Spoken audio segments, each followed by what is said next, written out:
In this session, we're going to demo how we can use Antares for Galactic Sense, especially for variable stars. So for that, we encourage you to use our online service at our Data Lab online service. So if you go to Data Lab and then click Launch a Jupyter Notebook, you will see that. So here's one example notebook. So this has been uploaded to the Git repository, and we highly recommend you to use the Data Lab service because there are several advantages of using that. I will tell you that as I go along with the example. So this example is showing you how to explore in Antares alert pairs for variable stars. So you can think it as this way. So say if you have a region of interest, you want to dig into that region and see if there are variable stars, you can use this notebook. So first you need to import some Antares clients. So every package used here is already been installed in the Data Lab service, so you don't need to install anything. So in this example, we are taking a dwarf galaxy, also a minor dwarf galaxy, and then want to search if there are variable stars within that galaxy. So we know the coordinates, so we can check that. And then Antares has a way to do a query using RNDEC. So now you can say, all right, we have this given this RNDEC, and they want to define a search radius. You can also do that. And then we're going to group everything into the locus, which is the element that we store all this a lot of information on the locus object.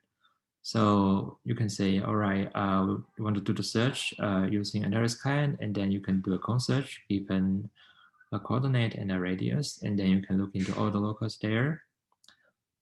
So here I did something more than just search. So for each locus, I also try to look into not only the RNDEC of the object, I also look into the properties of the object, say how many magnitude measurements it has. So we can also look into that. So here is the output. You can see here's a link. So if you click a link, it will bring you the page of Antares locus web portal. And then you can see the like up there and for the information. I also print the RDEC and number of measurements. So for example, if I click this one, we'll show you this page. And then you can see the light curve and other further information here, including the number of alerts here, and then like click meshes. So, but we want to do this in a programmatic way. So we can do this in the Jupyter notebook.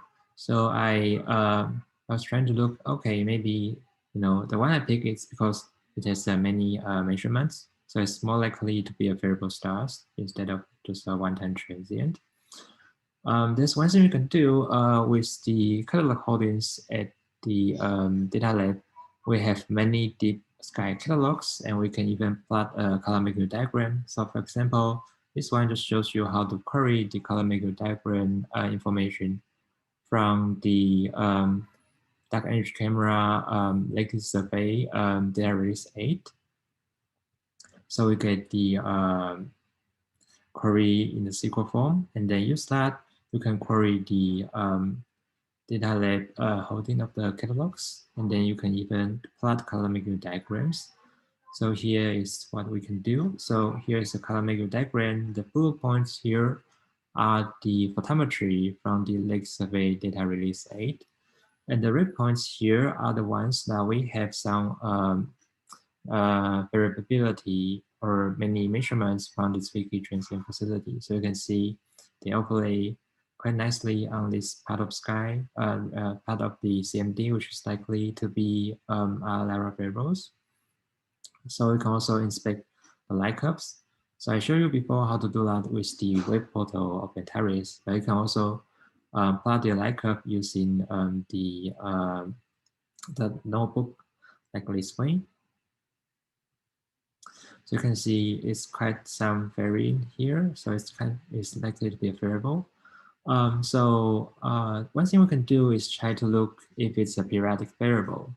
So here the cell here shows you how to do a period search using the long Chicago periodogram. So and then we can get a period. You can even plot the periodogram to look into its periods.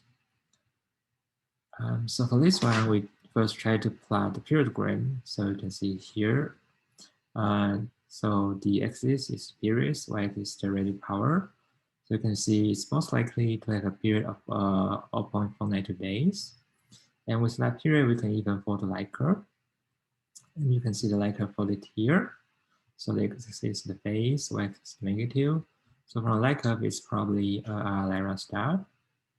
So you can see from this notebook, you can easily get the period and then get a color diagram using the data not only from Antares database, but also from the catalog codings from Data Lab. So if time allows, I also want to show you another example. So we know that with Twiki, there's a lot of low-hanging fruit I can do. Just quickly grab all those informations and even find some interesting variable stars. So in this notebook, it's going to explore how we can find rare variable stars like archival stars. So this notebook is called Antares version 1.0 variable star archival stars. So the idea is that archival stars, they have large amplitude variation in the optical, but it's in the duration of like decades. So you need to be very patient to find this variable star using variability. On the other hand, they are also they can also be identified from the mid-infrared color diagram shown on the left-hand side here. So the idea is that if you have a catalog of candidates like select from the mid-infrared color, then we can use that this catalog and then try to look into the light curves from Twiki. So the idea is that we first got the color selection from the whites, and then we can see we have the positions of these candidates, and then we try to query the alert database from Antares. And then we can also say, we want to look into variations for, say, more than 2 magnitude, because these archival stars, they have very large magnitude variation. All right, so we have some hits here. So we can inspect the light curve, just as I showed you before. We can use Antares to extract the light curve information.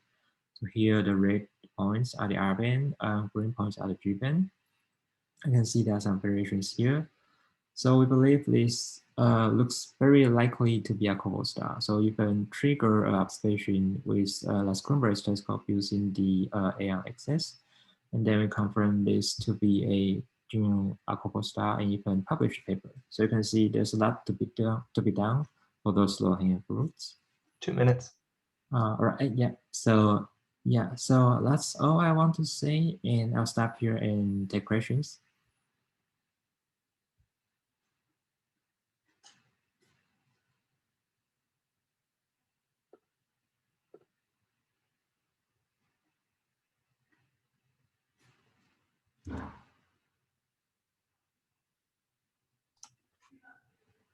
Okay, so if I don't see any questions right now, but if you have any, obviously drop them in the Slack.